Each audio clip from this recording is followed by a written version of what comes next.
پاکستان کی آزادی کے بعد جب پاکستان کشمیر کی تقدیر کے فیصلے کی طرف دیکھ رہا تھا تو بھارتی افواج نے زبردستی اور بزور طاقت اپنی فوجوں کو کشمیر میں اتارا تاکہ وہ جہاں تک جا سکیں، جہاں تک کنٹرول حاصل کر سکیں، اس علاقے کو، اس پورے خطۂ کشمیر کو انڈیا کے ساتھ، بھارت کے ساتھ الحاق کر دیں۔ اس سیناریو کو دیکھتے ہوئے، اس وقت کی صورتحال کو دیکھتے ہوئے قائد اعظم نے اس وقت کے آرمی جنرل گریسی کو حکم دیا کہ وہ بھی اپنی افواج کے ساتھ کشمیر کے محاذ پر چلا جائے، لیکن اس نے قائد اعظم کی حکم عدولی کی۔ اس واقعے سے لے کر آج تک، یعنی 2022 تک، سویلین اور ملٹری لیڈرشپ کے اندر ایک کھچاؤ اور ایک تناؤ کی سی کیفیت نظر آتی ہے۔ ہماری ملکی تاریخ کے تقریباً 35 سال ملٹری لیڈرشپ نے حکمرانی کی ہے۔ ملٹری قیادت نے، ملٹری جنرلز نے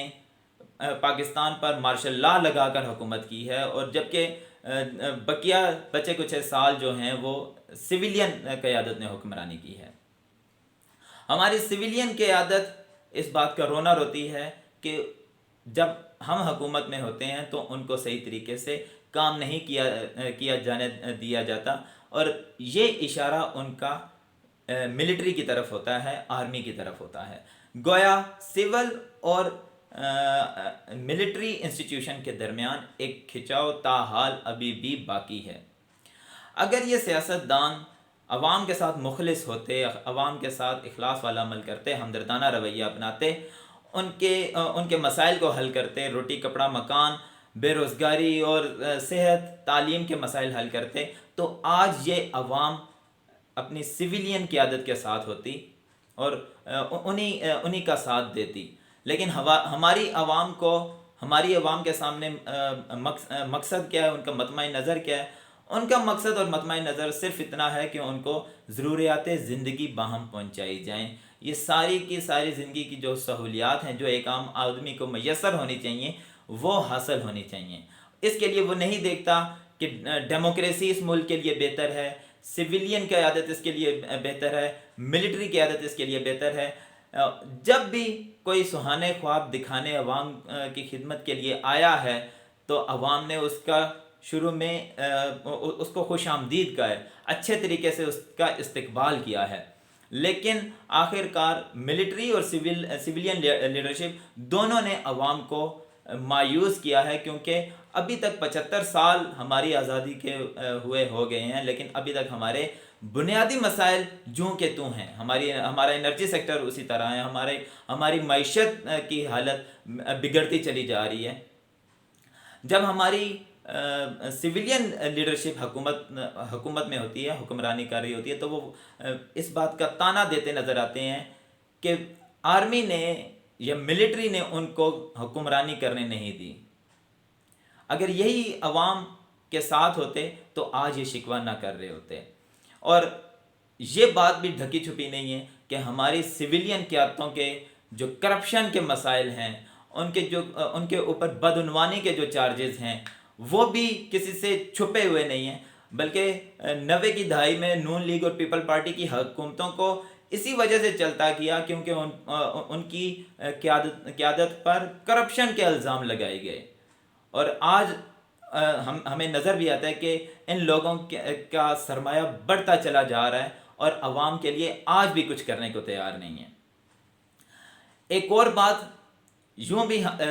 کہی جا سکتی ہے، اگر یہ سویلین لیڈرشپ اگر ملٹری لیڈرشپ کو کنٹرول کرنا چاہتے ہیں تو ان کو ایک سیاسی اکٹھ ہونا پڑے گا، ان کو سیاسی میل جول کرنا پڑے گا، اور اس بات کا میثاق کرنا پڑے گا کہ وہ ساری سیاسی جماعتیں مل کر عوام کے لیے کچھ کریں گے۔ جیسا کہ بے نظیر بھٹو کا ایک نعرہ بھی تھا، democracy is the best revenge. تو یہی ڈیموکریسی ہے کہ آپ عوام کے دل جیتیں، عوام کے مسائل حل کریں، اپنے سرمایوں کی طرف دیکھنا بند کر دیں، اپنی جاگیروں کو ملک سے اپنی جاگیروں کو بڑھانے کی طرف مت سوچیں، اپنے سرمایے کو یہاں سے اٹھا کر بیرون ملک لے جا کر لے جانے کے منصوبہ بندی ترک کر دیں اور ساری اپنی کوششیں، ساری توانائیاں، ساری اپنی انرجی عوام کی فلاح و بہبود کے لیے وقف کر دیں.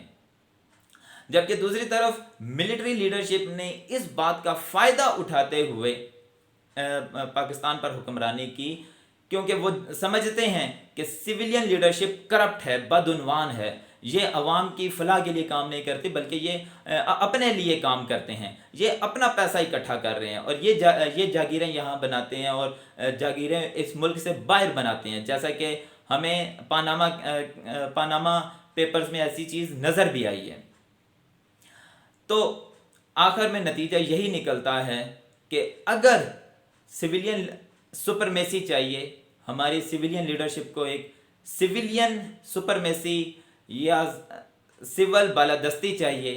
اور وہ یہ نہیں چاہتے کہ اس ملک میں کبھی ملٹری رول آئے، وہ نہیں چاہتے کہ اس ملک میں مارشل لا لگے، تو وہ سارے اکٹھے ہو کر اخلاص کے ساتھ اور ایک سوچ ہو کر عوام کے مسائل کو حل کرنے کی طرف اپنی ساری کی ساری توانائیاں صرف کر دیں، اپنی ساری انرجی اس طرف لگا دیں. جب ایسا کلچر پاکستان میں آ جائے گا، جب ایسا کلچر اور ایسا سیاسی نظام پاکستان میں ترقی کرے گا، تو پھر آئندہ کے بعد کسی ملٹری قیادت کو اس بات کی ہمت نہیں ہوگی کہ وہ پاکستان پر حکمرانی کر سکے، وہ سول عہدے پر زبردستی براجمان ہو کر عوام کے اوپر حکمرانی کر سکے. جب یہی سول قیادت اسی طرح سے کوشش کرے گی کہ ان کا سارے کا سارا فوکس، ان کی ساری توجہ عوام ہوگی، تو عوام ان کے ساتھ ہوگی. جیسا ہمیں ترکی میں نظر آتا ہے کہ جب ملٹری نے مارشل لا لگانے کی کوشش کی تو عوام باہر نکل آئے اور انہوں نے اپنے آپ کو ٹینکوں کے نیچے بچھا دیا اور انہوں نے اس طرح سے فوج کا رستہ روکا. اگر ان کے اندر کرپشن نہیں ہوگی تو ملٹری لیڈرشپ کو اس طرح سے موقع نہیں ملے گا، کیونکہ وہ بھی دیکھتے ہیں کہ عوام پس رہی ہے تو ان کو بچانے کے لیے وہ حکمرانی میں آتے ہیں. تو اب ہماری عوام کا تو ذہن بھی اسی طرح سے ہے کہ وہ چاہتے ہیں کہ ہمیں روٹی، کپڑا، مکان، تعلیم، صحت اور زندگی کے دوسرے وسائل حاصل ہوں. تو یہ ایک بنیادی ایک سوچ تھی. امید ہے آپ نے استفادہ کیا ہوگا. اگر آپ کی کوئی رائے ہے، کوئی اوپینین ہے، کوئی سوچ ہے تو کمنٹ سیکشن میں جا کر لکھیں اور اپنی اس سوچ کے متعلق مجھے جاننے کا موقع دیجیے. بہت شکریہ.